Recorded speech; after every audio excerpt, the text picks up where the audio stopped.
Welcome back. I'm Streaky. Today I'm going to give you some top tips on how to balance a mix professionally. Now, I've worked over the years in many big studios and I've observed a lot of high-end mix engineers. So before we get into how to balance a mix like a pro, make sure that you like this video. I do these videos every Monday, Wednesday and Friday, and I'm giving away a Masalek EQ at the end of this month if I hit 50k subs. So if you look down and you're not subscribed, make sure you are. Okay, now how do we take this mindset of a professional mix engineer and bring it into your studio so that you can mix and balance exactly the same way as they do? So as a way to think about music, let's take it so that it's in a football stroke soccer if you're an American viewer, and let's just look at how the formation of that team lines up to how you should be thinking about music. So in football, the whole point of the game is to score a goal, obviously. So we start with a striker up front.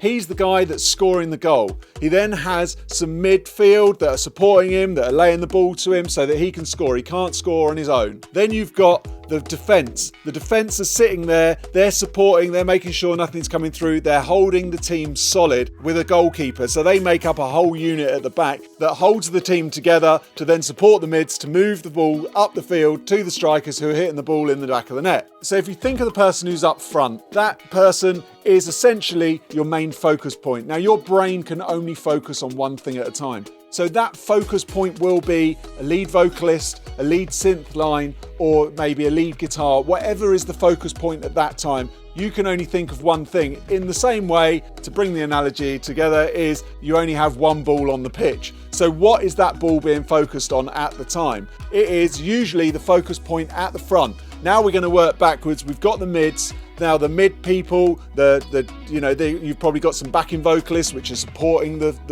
focus point. You've got some rhythm guitars. You've got some synth lines, pads, things that are just holding it up so that they can knock the ball, they can knock the focus point to the person or the thing that's up front. And then coming back, we have the defense and we have the goalkeeper. Now this is our drums, this is our bass. These are just keeping the groove going nice and solid at the back. They're always just driving. You've got your centre back who's your snare, who's just hitting it all the time. They're there all the time working it. You don't notice them as much as you notice the centre forward because that's your main focus point. But when it just drops to those, then they're holding it nice and solid together, and then we can't start taking the ball up the field, and that's where we start always looking at the focus point. So this is really all I'm talking about. When we talk about balance, when we think about balance, think of it in this way, one thing at a time, but that's the thing that's leading the track.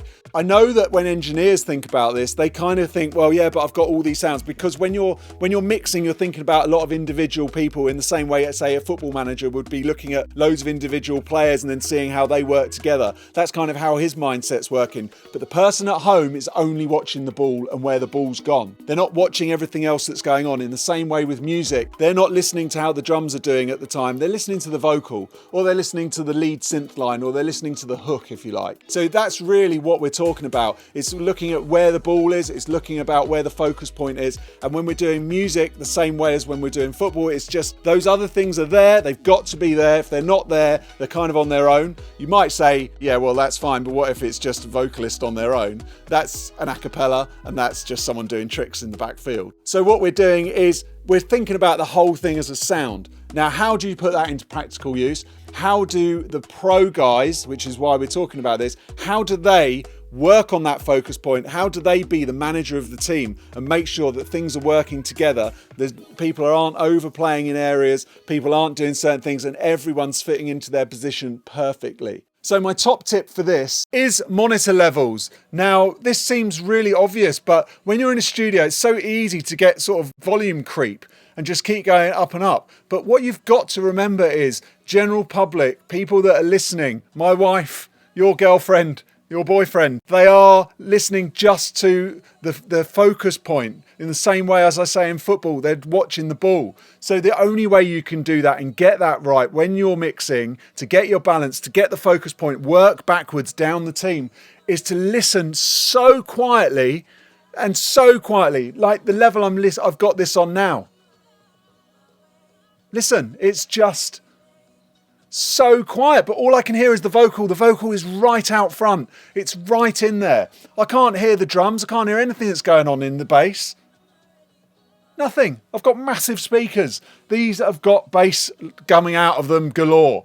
I can't hear any of that. All I've got is this little vocal popping out. That's all I can hear. That's all I want to hear. Once I've got that right, then I can work my way back slowly, slowly. But the key is you can hear everything. So when it is that low, because I'm a manager of a team, because I'm a mix engineer, and because I'm a mastering engineer, I'm listening to the whole thing. I know what the bass is doing. I know that sound, but that's not important. I'm working on getting the focus point right. So I'm just listening to that. Can I hear everything else in there? Yeah, I can. Where's it sitting? Okay, so is the bass too loud? If all I can hear now is the bass, it's too loud. If all I can hear now is the snare hitting through, it's too loud. Unless that is the part that is going to be the focus point. So now there's a little keyboard bit going, which is fine because that's the focus point.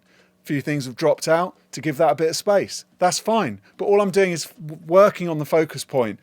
How's everything supporting it? Where's everything sitting? What's popping out? What's not popping out? I don't want things popping out. I just want things to be supporting the focus point. That's it. I hope you get my point. Now, as a secondary thing, you want to emphasize these points as they come in. So the focus point needs to be really emphasized. And so the way to do that is add a couple of things in behind the focus point to give it some more power. When you're dropping focus points out and adding a new one, drop a couple of things out and then drop a couple of new things in. They need to still be supporting the main focal point, but when you do bigger drops like that, it's going to add more to those focus points and it's going to take some away from the focus point. The whole reason for this is you've got to switch someone's brain without them realizing. So you've got to switch them from one focus point to the next focus point without them realizing that it's just a massive change. So it switches their brain and wakes them up. So if it goes from a synth line, like a hook, and then it kicks in with a vocal, if you drop a couple of things out from the hook and add a couple of things as the vocal comes in, it's a massive switch when it comes to the mix, but it's not a massive switch to their brain, but it just twists them. So if you're still finding this a little bit tricky and you're wondering what the hell I'm still talking about, if you're still here that is, then we'll go through a track together. I'll talk you through the track and I'll point out every single focus point and give tips and tricks as we go through that track. So even at this first bit, we're listening to the little keyboard thing. That's what I'm getting into. Vocal, nice and quiet.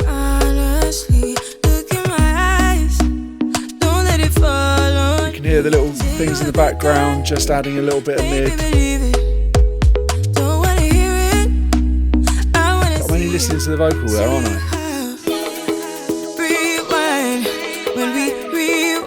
Bit of support coming from the keyboards.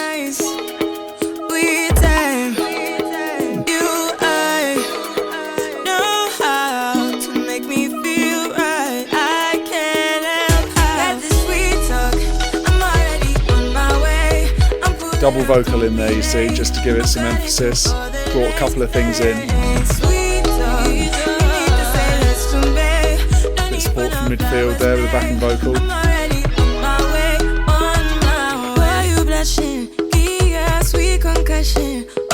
Vocal just solo on its own. They dropped a lot out for the verse so that it's just supporting it on its own. I don't even know what the drums are doing at this point. I'm not even listening. Not bothered. Yeah, I know it's kind of giving a bit of a groove, but no one's really listening to that. They're feeling it.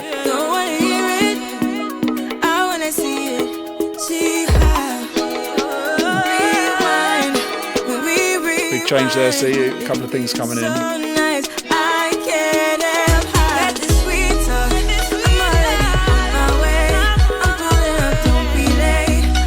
Still the vocals there though, isn't it? It's just, up front. There's drums happening, just kind of confusing things, giving it a groove, but it's not really in my focal range.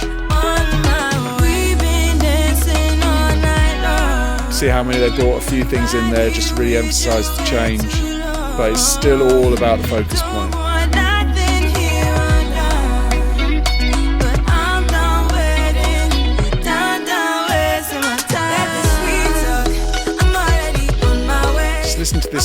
quietly and you'll hear exactly what I'm saying. It's just things just sitting in the front, just sitting on the top.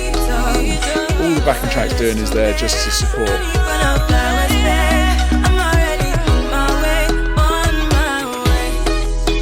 Little guitar coming in, taking over the lead, you see, just taking over that focus point, passing the ball to each other.